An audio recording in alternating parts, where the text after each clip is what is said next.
Antebellum prisons and mental illness. Before the 1800s, jails were terrible. Rats everywhere, just corpses lying around, no one was treated right, and everybody was abused. People went insane inside the prisons due to the conditions. They were terrible, they were treated, they didn't get to really eat anything, as stated here, in eating shoes, so they obviously went insane. So the dainty women of the time got very upset over how the conditions were in the mid to late 1800s, and they started a reform movement that the prisons were not right and the mental should not be within the prisons, because the mentally ill were kept in the same jail cells as the men, and still beatings occurred because they were mentally handicapped, and the conditions were just terrible.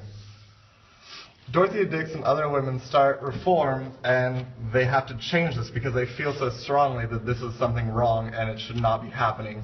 So they gather groups of people to start and change the way things are.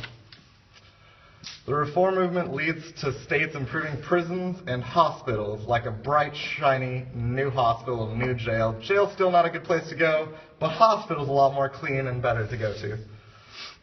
Overall, this was a positive outcome, and it led to better health care and better treatment of prisoners.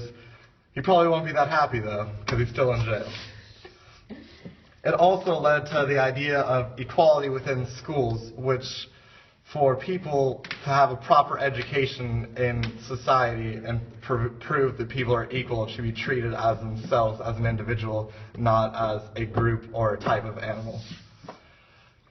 Continuing, it led to the equality within society about race and helped promote equality within race itself, and it helped improve that cause of abolition in the time.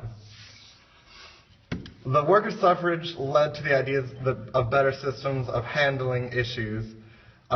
Everything is about equal rights within it, and the rights of the workers were the same as rights of everyone else. Everyone has a set of rights to live by and to be adhered to. Urbanization led to the more practically means of dealing with society issues. Because they came together and weren't just dispersed within a farmland, they came together as a society and led to groups and accomplishing things because they were so closely knit together and had to work together in an economy and society and in a culture.